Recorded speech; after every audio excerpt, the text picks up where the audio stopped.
vous avez pu nous remonter, qu'on va évoquer ce matin. Comment accompagner les ambassadeurs dans leur montée en compétences, comment les recruter. Bonjour, je suis Loïc Queneau, le directeur de la communication de l'agence Pixelis. Et là, j'assiste à la table ronde organisée par l'ACA sur les clés de la réussite d'une communauté d'ambassadeurs RSE. C'est à cette occasion que nous allons enregistrer avec Baptiste Frelot, CEO de l'ACA, le premier épisode de notre podcast que vous allez découvrir ici. Alors la conférence est en train de se terminer, et là avec Baptiste, nous allons rejoindre notre toute première invitée. Ok Baptiste, t'es prêt? Ça s'est bien passé la conférence? Passionnant de bout en bout avec des interventions de Leroy Merlin et Make Sense pour raconter plein de choses sur les réseaux d'ambassadeurs RSE.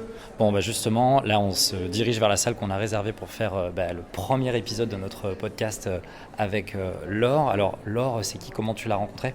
Laure, elle est chef de projet animation RSE en local chez Leroy Merlin. Et ce que j'adore avec elle, c'est que c'est quelqu'un qui est passionnant, qui mène 10 000 projets à la fois. Et sa grande force en plus, c'est qu'elle a été, avant d'être au siège de Leroy Merlin, en magasin. Donc elle connaît le terrain. Et c'est pour ça aussi d'ailleurs qu'elle a été prise pour ce poste-là. Et chose en plus hyper importante, c'est qu'elle prend très rarement la parole en public, mais qu'elle est très chargée. Donc on a beaucoup de chance de l'avoir aujourd'hui. Bon allez, on y va. Allez, vas-y, la salle est là. Je te laisse passer devant.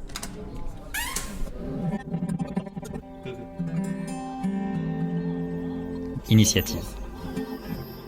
Un podcast imaginé et produit par l'ACA et Pixelis qui vous embarque à la rencontre des leaders RSE.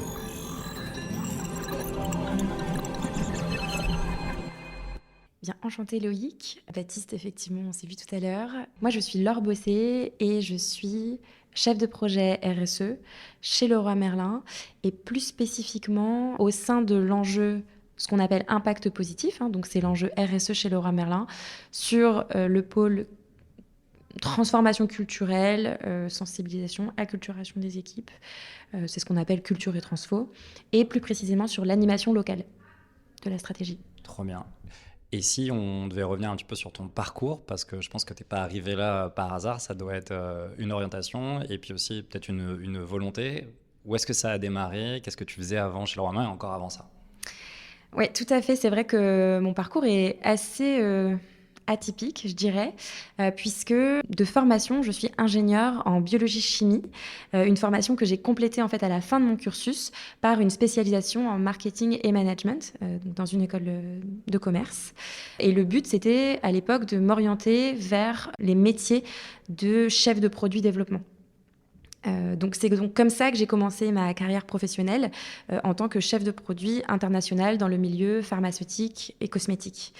J'ai d'abord adoré mon métier, j'ai fait ça pendant 4 ans, jusqu'au jour où j'ai ressenti un vrai décalage entre mon quotidien professionnel, les objectifs, les attendus, les produits mis sur le marché, également aussi le peu de considération qu'il y avait dans ce milieu qui était un petit peu particulier. Donc du coup, voilà, j'ai ressenti un vrai décalage entre ça et mes valeurs profondes. À cette époque, j'ai ressenti un fort besoin de sens, de cohérence, et petit à petit, je me suis dit, non mais en fait... j'ai besoin d'être alignée, de me sentir utile, d'avoir un impact positif sur mon environnement, au sens large du terme. J'en ai marre de m'épuiser sur des gammes de produits sans réelle valeur ajoutée, qu'on vend toujours plus cher, qu'on qualifie d'extraordinaire alors qu'en réalité, il n'est pas forcément mieux que son voisin. D'être à l'initiative même parfois de faux besoins. Bref, c'était vraiment un monde dans lequel je ne me retrouvais plus et qui, de surcroît, était assez difficile humainement. Donc j'ai démissionné dans un premier temps. De cet univers-là. J'ai rendu mon tablier et j'ai eu l'opportunité par la suite d'intégrer les équipes de Leroy Merlin pendant le Covid, juste après le premier confinement. Leroy Merlin, c'est une entreprise qui est très loin du monde des strass et des paillettes de la cosmétique et du marketing en général. Donc c'était assez inattendu et pourtant c'est assez cohérent car ce qui m'a donné envie en fait de rejoindre les équipes, c'est cette politique de l'humain au cœur qui est très chère à l'entreprise, qu'on ressent beaucoup, en tout cas moi que j'ai beaucoup ressenti dès mes premiers échanges lors de mon cursus de recrutement. J'ai jamais ressenti ça ailleurs. Mais c'est aussi ce sentiment d'utilité très opérationnel sur le terrain, au service de nos habitants, que je pouvais avoir à un moment socialement inédit où l'habitat a pris une place considérable pour chacun d'entre nous. Donc voilà, j'ai décidé, on a décidé ensemble, parce que c'était un accord mutuel, de m'accueillir au sein de Leroy Merlin et j'ai fait mes premiers pas en tant que manager sur le magasin de Valence, où j'ai d'abord été manager des rayons bricolage, puis du service client.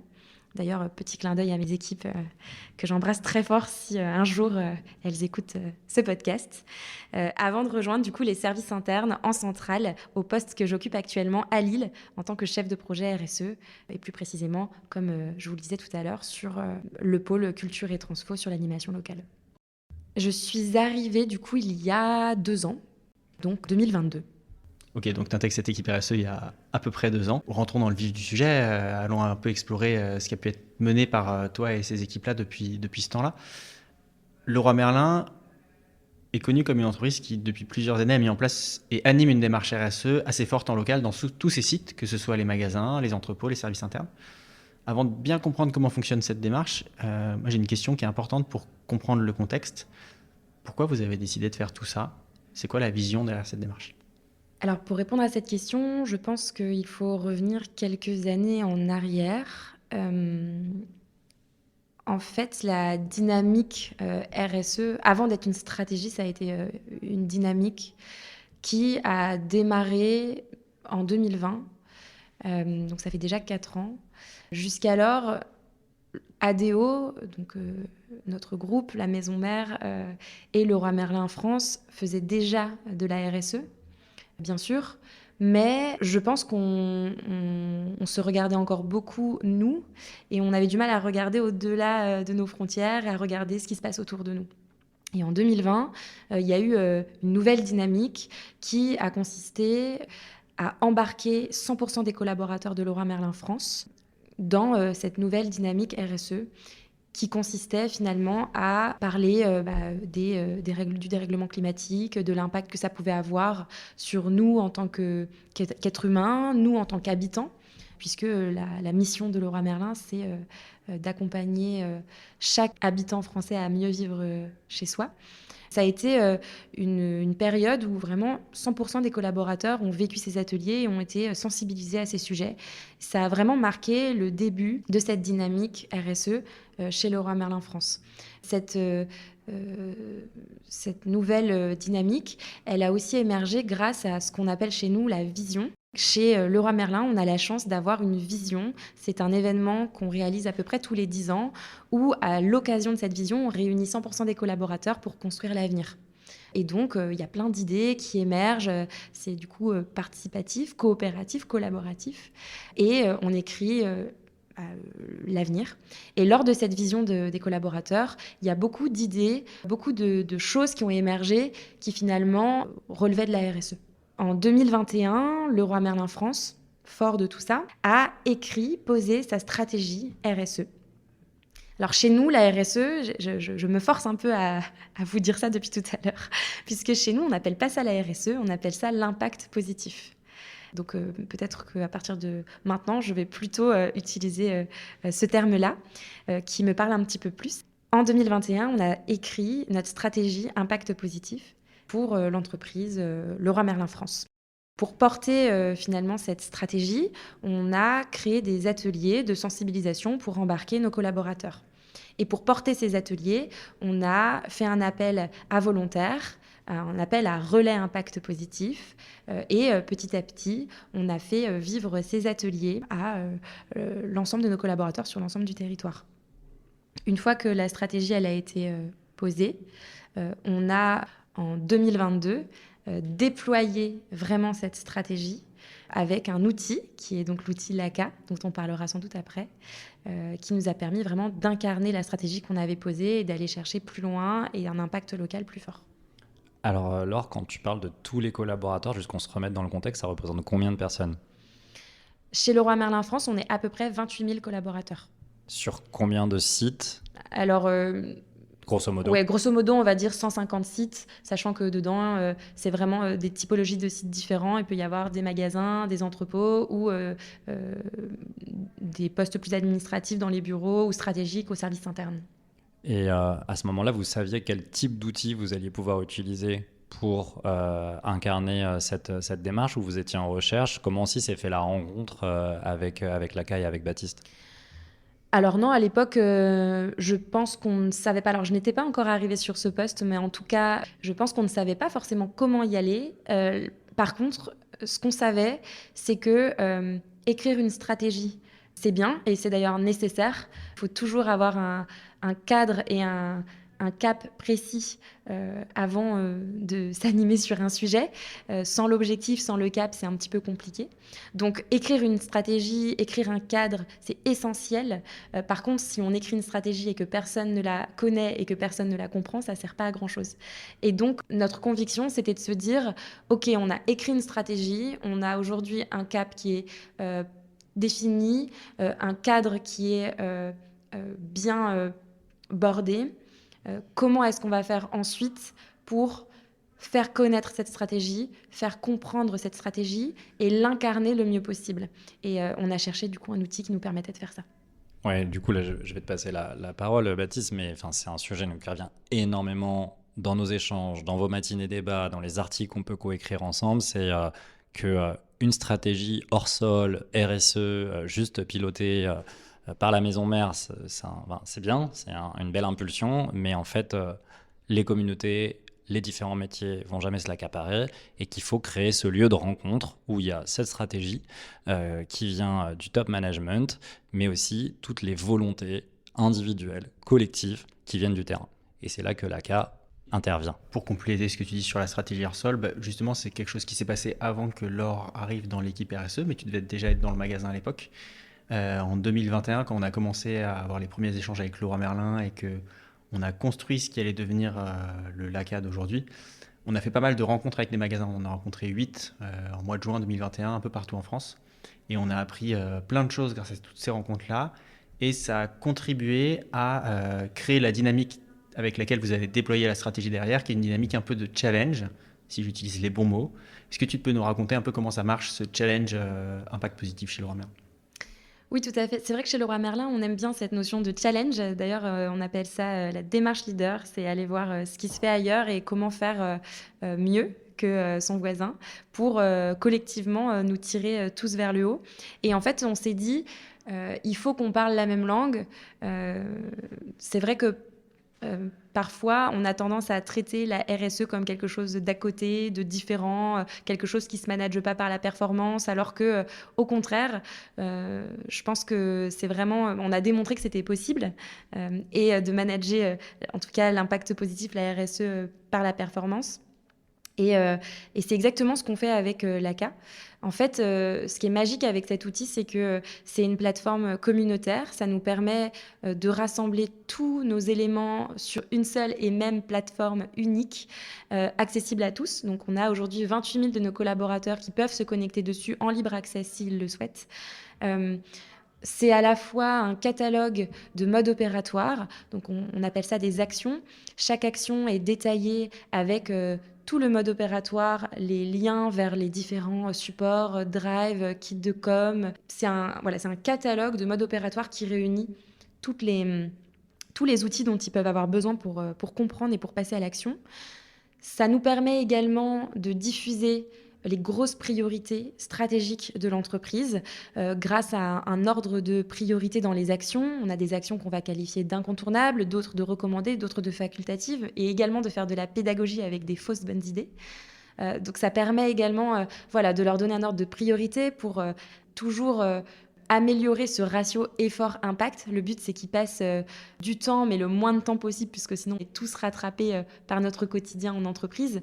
Donc le but, c'est vraiment de passer du temps, mais le moins de temps possible et d'avoir le plus d'impact positif possible. Donc, je l'ai dit, un catalogue d'actions, une plateforme communautaire, c'est un lieu où on se rencontre, où on se pose des questions, où on se réunit, on peut se contacter, on peut voir qui a posté quoi sur quelle action, on peut partager les bonnes pratiques, s'inspirer, et on peut communiquer, on peut animer, et on peut également se faire récompenser, puisque quand on fait une action, on déclare sur la plateforme, ça nous donne des points et après on peut aller se challenger par rapport à ses voisins. Baptiste, peut-être que, et ça c'est une notion que moi j'ai entendu plusieurs fois quand on parlait de l'ACA, qui est, alors peut-être que le mot il n'est pas idéal, mais la gamification quelque part. Ça c'est quelque chose qui a été voulu dès le début pour un peu décomplexer le sujet de la RSE chez l'ACA. C'est un truc qui est apparu après. Comment est-ce que c'est arrivé ça ? C'est venu en grande partie de Leroy Merlin et d'une entreprise qu'on pourrait dire cousine de Leroy Merlin, qui est Decathlon. On échangeait beaucoup avec eux à l'époque des lancements de l'ACA, ils nous ont beaucoup inspirés. Et on s'est inspiré d'un des modèles de un peu gamification qu'ils avaient mis en place pour leur magasin. On en parlait avec Leroy Merlin aussi beaucoup. Et Leroy Merlin a été vraiment la première entreprise avec laquelle on a travaillé qui l'a mis en place et qui a mis en place quelque chose de très poussé. Mais je pense que Laure t'expliquera peut-être mieux que moi comment ce système-là il marche. Je pense que le terme de gamification est plutôt correct. L'idée, c'est d'encourager, de valoriser ce passage à l'action. Il ne faut pas oublier que ce qu'il y a derrière ces actions, ce sont des hommes et des femmes. Et on oublie de féliciter souvent, de valoriser. En tout cas, on oublie de manière systématique de le faire. Mais le fait d'aller valoriser chaque petit pas, chaque petite action, ça permet d'alimenter cette dynamique et d'éviter qu'elle ne s'essouffle et de les encourager à aller encore plus loin, plus vite et finalement d'amorcer plus efficacement notre bascule et, je l'espère, réussir notre transition. Comment ça fonctionne ? Donc, je le disais un petit peu tout à l'heure, chaque site connaît la feuille de route et les priorités stratégiques. Toutes les actions sont renseignées dans la plateforme et donc il y a une sorte de liste d'actions finies, d'actions que je pourrais qualifier de prioritaires, ce qu'on appelle les actions incontournables. Tu peux donner quelques exemples concrets jusqu'on arrive à mieux imager quel type d'action ça peut être ? Ouais, alors je peux prendre un exemple qui parle assez à tout le monde, c'est l'exemple du tri des déchets, parce que c'est quelque chose qui concerne, je pense, tout le monde, que ce soit individu, particulier ou entreprise. Par exemple, on pourrait avoir une action d'avoir bien mis en place toutes les filières de tri obligatoires sur son site. Ça, par exemple, c'est une action et on peut demander des preuves avec des photos, avec des indicateurs. Et une fois que le site est en conformité et a bien mis en place toutes ces filières de tri, eh bien, il va déclarer sur l'action avec toutes les preuves qu'on lui a demandées et ça va automatiquement lui générer des points.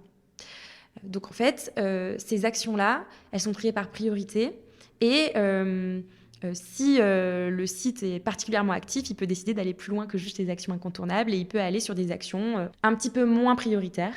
Et à chaque fois, ça va lui apporter des points. Donc nous, on a fait le choix d'avoir très peu de catégories de points. On a des fiches à 100 points, 50 points, 20 points et 5 points. Et c'est tout. Donc en fait, c'est comme ça, le mode-up est assez clair. Une fois qu'ils déclarent, ils ont les points et c'est automatique. Ça se base aussi beaucoup sur la confiance. De toute façon, on ne peut pas tout vérifier. On ne peut pas aller sur 150 sites éparpillés sur l'ensemble du territoire français. On n'aura jamais la possibilité d'aller contrôler tout ça de manière précise. Donc ça se base beaucoup sur du déclaratif et de la confiance. Mais voilà, en tout cas, il y a un côté, je te récompense systématiquement pour l'action que tu vas mettre en place. Même si elle est petite, ça vaut quand même un certain nombre de points qui a été défini. Donc, il y a cette récompense immédiate qui permet de valoriser les actions réalisées. Et donc, tout ça, ça rentre dans un cumul. Et comme ce cumul de points, il est instantané et il est suivable par 100% des collaborateurs qui se connectent sur la plateforme, ils peuvent voir où se situe leur magasin, leur entrepôt ou leur équipe service interne dans le classement. Et ça donne super envie puisque il y a un peu ce côté de compète collective qui est de se dire moi, j'ai envie que mon site, j'ai envie d'être fier et j'ai envie que mon site il soit le plus haut possible. Et à mon sens, ça fonctionne plutôt très bien. Alors justement, j'avais une question sur la célébration des belles réussites, parce que du coup, j'imagine que les magasins s'inspirent les uns des autres, ils regardent, ah bah tiens, lui, il a réussi ça, pourquoi est-ce que je pourrais pas le faire moi ? Ils doivent se donner en plus des super bons tips pour gagner en efficacité pour la mise en place de leur démarche. Comment vous célébrez en termes de com interne, d'ambassadeurs, de personnes qui sont particulièrement moteurs de tout ça, en interne chez vous, voire même en externe ? On a un temps de célébration obligatoire, si je puis dire, une fois par an, pour faire le bilan. Donc on prend le temps, on se pose tous ensemble, tous les collaborateurs sont invités en visio, donc c'est à distance, c'est un format live qui permet à chacun de prendre une demi-heure, une heure, ça dépend, pour se poser et regarder ensemble dans le rétroviseur. On ne va pas aller célébrer le collaborateur ou l'individu. Par contre, on va aller plutôt célébrer et féliciter des collectifs. Donc, on va prendre le temps de faire le bilan et de regarder quels sont les sites performeurs, sur quel sujet. On va prendre chaque sujet de la RSE. D'ailleurs, c'est toujours assez marrant et complexe de se dire qu'en fait je dis souvent qu'on parle de choux et de carottes en RSE parce que on parle aussi bien de carbone, de business circulaire que de tri des déchets, de handicap ou d'insertion professionnelle ou de sécurité au travail, ou encore même de collaboration, de maillage associatif local. Bref, on parle vraiment de sujets qui sont très très différents, qui ne s'animent pas forcément d'ailleurs de la même manière, qui ne demandent pas les mêmes compétences. Et donc du coup, c'est super important de prendre le temps de faire le bilan et de voir tout ce qui s'est passé sur l'année passée. Point important, lors de cette heure, on va dire, d'échange et de célébration tous ensemble, on a également des récompenses. Donc on récompense le top 10 sites et avec un focus sur le podium, le top 3. Et après, il s'ensuit souvent une visite de ces magasins. Alors, pas de tous, puisqu'on ne peut pas aller voir tout le monde, mais on essaye au moins d'aller voir le premier, si possible d'aller voir les 3 premiers, et bien sûr, si on le peut, le top 10.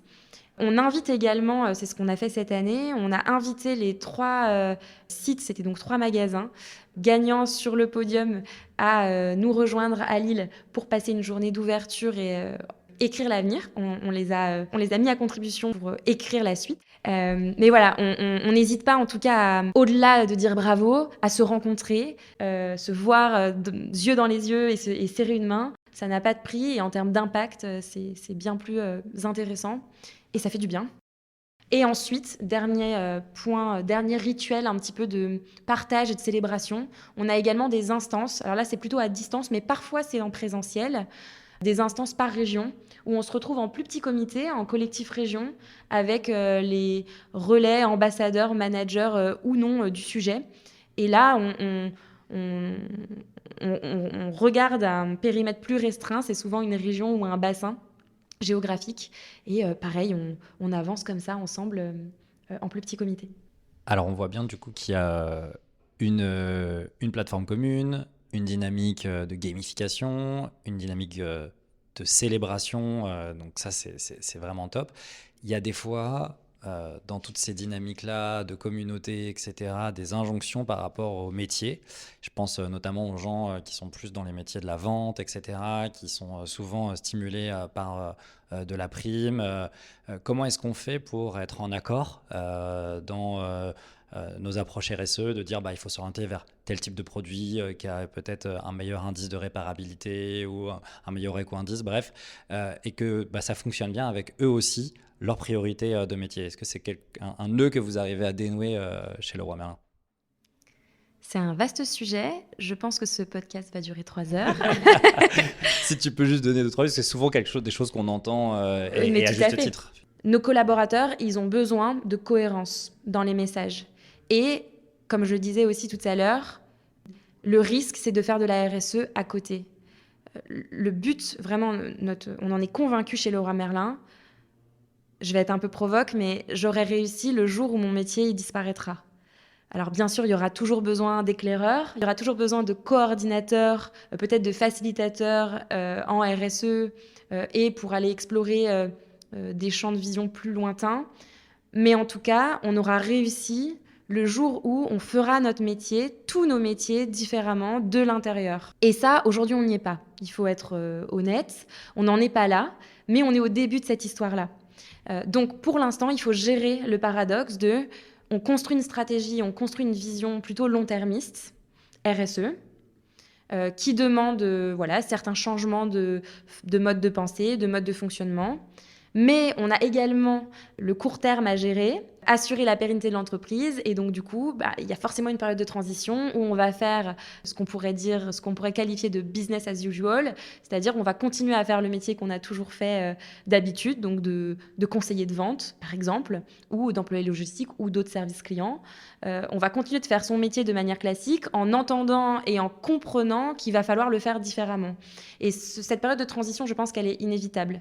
Par contre, on commence à semer des graines. On embarque nos collaborateurs, on les embarque dans ce changement de mode de pensée, on les amène petit à petit à changer leurs lunettes de regard pour que le jour où nos métiers se transforment vraiment de l'intérieur, ils soient prêts. Laure, moi j'aimerais bien évoquer un peu plus le sujet des collaborateurs. On en a parlé, tu les as évoqués, et c'est la maille principale de tout le déploiement de la stratégie RSE. On parle beaucoup dans les entreprises aujourd'hui de réseaux d'ambassadeurs RSE. Je sais que Leroy Merlin, vous avez aujourd'hui un réseau de relais RSE. Enfin, des fois, tu les appelles relais, des fois ambassadeurs. J'arrive pas trop à suivre, mais tu m'expliqueras. Ça m'intéresse de comprendre comment vous les recrutez et surtout comment ce recrutement a évolué, vu que j'ai cru comprendre que ça avait pas mal changé. On aime bien avoir plein de petits noms chez Leroy Merlin et parfois c'est pas simple. Donc je comprends que tu sois perdu. Généralement, on les appelle nos relais. Donc c'est nos relais impact positif. On s'est rendu compte que c'était hyper important, et c'était même clé, d'embarquer nos managers pour accompagner le passage à l'action. Pourquoi ? Vous vous rappelez, je vous ai dit que cette dynamique, elle avait démarré en 2020 avec des ateliers de sensibilisation. À ce moment-là, pour faire vivre ces ateliers, on avait fait un appel à volontaires, très important le volontariat. Il faut d'abord s'adresser, je pense, à des personnes qui sont déjà convaincues et animées par ça, avant d'aller essayer de chercher les autres. Et du coup, on avait eu énormément de volontaires. Ce qui est super, et c'était un super signal pour l'entreprise, ça voulait dire que globalement, nos collaborateurs, ils se sentaient concernés par ces sujets et ils avaient envie d'apporter leur pierre à l'édifice. On a eu plus de 1000 relais impact positif chez Leroy Merlin France, qui nous ont d'ailleurs énormément aidés. C'est d'ailleurs grâce à eux qu'on a déployé cette dynamique impact positif au début. Et petit à petit, on s'est rendu compte que ce réseau de relais, il avait certaines limites parce que c'était des collaborateurs qui étaient frustrés de ne pas avoir le temps pour passer à l'action ou qui avaient des managers qui n'étaient pas aussi engagés qu'eux. Et donc, ça a généré un peu de frustration. Et c'est là qu'on s'est dit, OK, on ne peut pas demander à nos relais de passer du temps et de l'énergie si leurs managers ne sont pas d'accord. C'est pas possible. On arrive à une limite qu'on ne peut plus franchir, puisqu'après, ça se passe au local et c'est pas moi, à la centrale à Lille, qui aurait ce pouvoir-là. Donc, on s'est dit, OK, il y a un besoin d'aller chercher les managers, les comités de direction au local de différentes entités, des sites, magasins, entrepôts ou des équipes en service interne, et que c'est uniquement grâce à la voie managériale qu'on va réussir à prendre de l'ampleur et à aller plus loin. La première étape, elle était franchie. Maintenant, il fallait réussir à passer à la deuxième et à accélérer. Donc, on a un petit peu changé notre fusil d'épaule et on s'est dit, OK, il nous faut au moins un ambassadeur, un manager relais de l'impact positif par site en France. C'est pour ça qu'en fait, il y a une petite nuance sur le wording. Nos ambassadeurs, ce sont donc nos managers relais de l'impact positif. Et grâce à eux, on a un pied dans chaque comité de direction, ou presque, de l'ensemble de nos sites en France. D'un point de vue chiffre, ça représente combien de personnes, managers, relais, si tu as les chiffres hein. Alors sur les relais, je te le disais tout à l'heure, ceux qui ont levé la main, ils étaient plus de 1000. Je n'ai pas le chiffre exact, mais en tout cas, c'est à peu près cet ordre de grandeur. Alors que sur les managers, ça fait à peu près un manager par site, sachant que sur certains sites, ils sont plusieurs, 2, 3, et sur d'autres, on n'en a pas. Donc, on va dire, ils sont à peu près 200. Ok. Donc, si tu as 200 ambassadeurs, 1000 relais, et si on pense même beaucoup plus large, 28 000 collaborateurs, comment tu fais pour les faire monter en compétence sur tous ces sujets qui sont en plus hyper diversifiés, vu que tu le disais, la RSE, c'est un peu fourre-tout. Comment tu fais ? C'est vrai que c'est une question qu'on n'a pas totalement résolue. Chez Leroy Merlin, on a la chance d'avoir énormément de supports. Donc, on ne manque pas en tout cas de dispositifs pour les faire monter en connaissances et en compétences sur la RSE. On a notamment des ateliers. Je suis sûre que ça va vous parler puisqu'on a beaucoup animé des fresques du climat, plus récemment de l'économie circulaire. En 2 ans, on a à peu près sensibilisé 9000 collaborateurs au climat via la fresque du climat ou le pitch climat. Génial. Ouais, c'était une belle victoire. Là, on met un peu de côté le climat puisque c'est assez bien acquis et ancré et on passe plutôt sur de l'économie circulaire qui parle un petit peu plus au business et à notre réalité terrain. On offre la possibilité à nos relais de se former à l'animation. Donc, ils peuvent eux-mêmes après devenir animateurs et sensibiliser sur leur zone géographique. On a également un parcours de sensibilisation en ligne, l'AXA Climate School, donc peut-être que ça va vous parler aussi. Et tout ça, c'est des dispositifs que tous les collaborateurs peuvent utiliser. Néanmoins, les relais, on les accompagne pour qu'ils soient privilégiés sur le sujet. On a également, et ça c'est très important, un atelier d'onboarding qui leur permet, quand ils lèvent la main, de faire un récap de c'est quoi la RSE, c'est quoi la stratégie Leroy Merlin France, pourquoi est-ce qu'on va dans cette direction, quels sont nos gros cailloux à casser, nos gros objectifs à atteindre. Donc, voilà, on a plein de choses, on a plein de supports. Par contre, c'est vrai que c'est pas évident à distance, avec une aussi grosse communauté, de bien suivre ces parcours de formation. Et ça, c'est encore un challenge qu'on a pour que ce soit vraiment sur mesure. En tout cas, il y a plein de dispositifs qui existent. La grande difficulté après, c'est de suivre ces parcours de formation et d'accompagner nos relais dans ces parcours de formation. C'est passionnant, Laure. Je vois que l'heure tourne. Et moi, j'avais une question que je voulais absolument te poser. C'est aujourd'hui, si tu fais le bilan sur tout ce qui a été fait par toi et par toutes les équipes de Leroy Merlin, c'est quoi ton point de vue sur ce bilan? T'es heureuse? Fière? C'était quoi les chiffres clés? Dis-nous tout. Cette question, elle est très intéressante parce que je pense qu'il est capital de se la poser, surtout dans nos métiers de la RSE.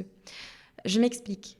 Je parlais tout à l'heure du paradoxe qu'on avait à gérer le court terme, c'est-à-dire une entreprise qui doit être rentable, générer du chiffre d'affaires, vendre des produits, et le plus long terme avec la transformation de notre business model.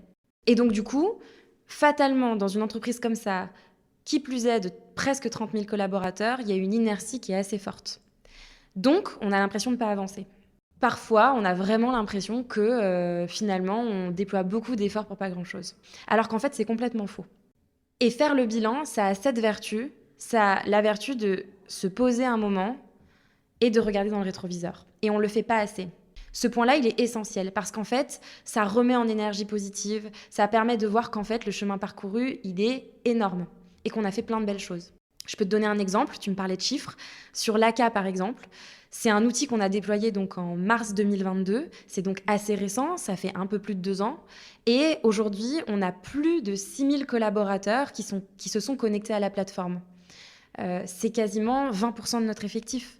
Alors qu'on pourrait se dire, la RSE, c'est à part, c'est un sujet qu'on traite quand on a du temps. C'est pas notre cœur de métier.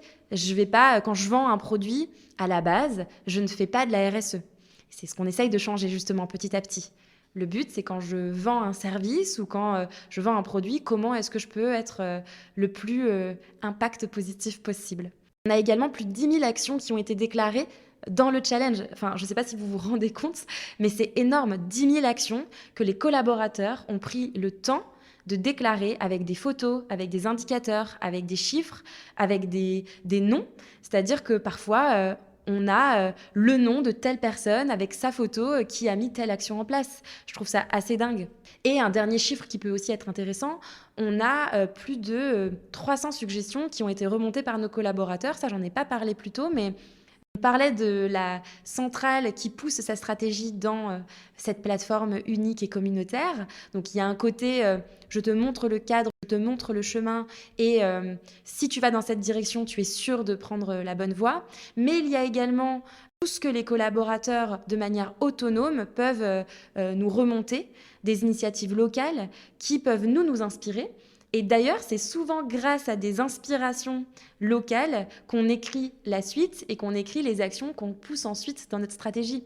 Donc, c'est assez fou de se dire que grâce à un outil, on a à la fois généré une communauté active, que ça touche 20% de nos collaborateurs environ, qu'on a des actions qui sont régulièrement déclarées et qu'on a passé le cap symbolique des 10 000 actions cette année, et qu'en plus de ça, c'est vraiment un endroit où ça phosphore, où il y a plein d'idées qui nous reviennent et qu'on peut ensuite exploiter, qu'on peut communiquer au métier. Je vais te redemander la même chose que tout à l'heure sur les actions de terrain qui ont pu remonter. Est-ce que tu as un ou deux exemples concrets à nous donner sans rentrer dans le détail, mais au moins qu'on puisse savoir qu'est-ce qui peut émaner des équipes?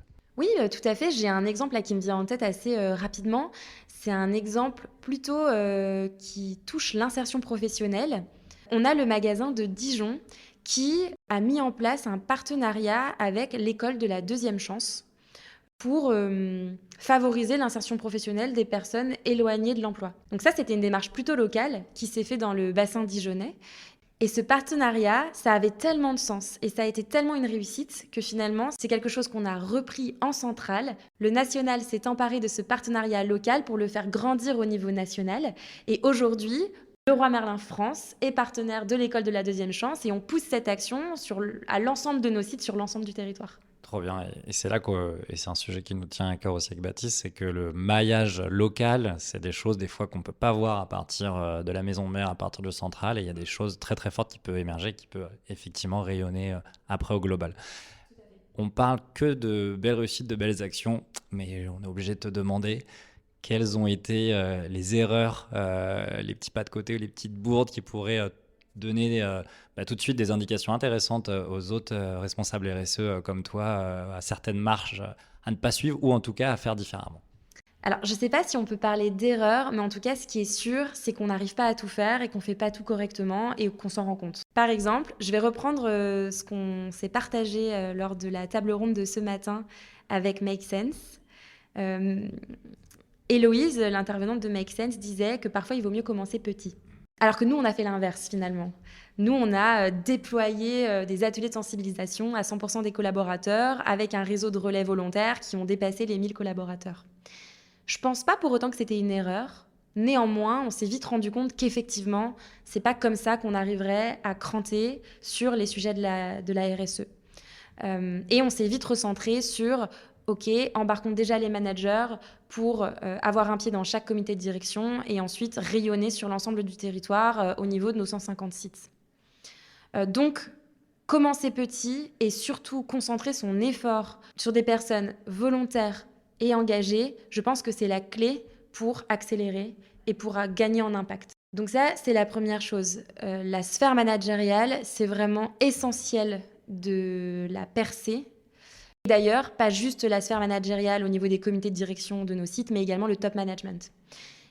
Et je vais revenir à ce que je disais tout à l'heure. Si on n'embarque pas le top management, on n'arrivera jamais à avoir une stratégie d'entreprise claire, cohérente et d'aligner tous les métiers au même niveau. Et ça, c'est essentiel. Si on n'arrive pas à transformer nos métiers de l'intérieur, on n'arrivera jamais à devenir une entreprise intrinsèquement positive. Ensuite, un autre point de difficulté qu'on rencontre, et je l'ai aussi évoqué, mais qui est clé, c'est l'accompagnement, la sensibilisation, mais surtout la formation de ce réseau d'ambassadeurs et de relais. C'est pas le tout d'avoir des dispositifs. Nous, on le voit bien chez Leroy Merlin. On a les dispositifs et pour autant, le parcours de formation, il est encore à optimiser. Le parcours de suivi, le fait aussi peut-être qu'au local, quand un relais lève la main, il faut que son manager puisse aussi l'accompagner dans cette démarche. C'est des choses qui sont assez complexes à gérer sur des réseaux aussi gros que les nôtres. Et ça, c'est quelque chose que j'aimerais améliorer dans les mois et années à venir. Eh ben merci Laure, ça nous servira de conclusion. Merci Baptiste, c'était donc le premier épisode de notre podcast. D'une longue et belle série. Exactement, qui était à la suite d'une très belle conférence. Donc on peut évidemment vous inviter à suivre l'actualité de l'ACA, de participer à toutes ces conférences, suivre évidemment Pixelis sur les réseaux par rapport à tous les contenus qu'on crée sur le design, sur l'impact et tout ce que vous voulez. Et donc merci à vous et à très vite. Initiative. Un podcast imaginé et produit par l'ACA et Pixelis qui vous embarque à la rencontre des leaders RSE.